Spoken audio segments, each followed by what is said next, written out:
I'll show you how to use Shazam to identify music while you're using other apps on your phone, whether you're using Android or iOS.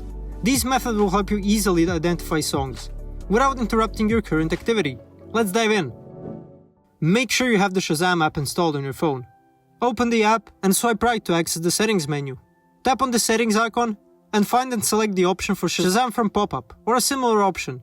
Toggle this setting on. Once the pop-up feature is enabled, you can play any music on your phone or through the app. When you hear a song you want to identify, swipe down to access the notification bar and tap on the Shazam pop-up icon. Shazam will analyze the song and show you the details. On Android devices that support split screen mode, you can open the app you want to use alongside Shazam, drag Shazam to the top of the screen, or select it from the recent apps menu to open it in split screen mode.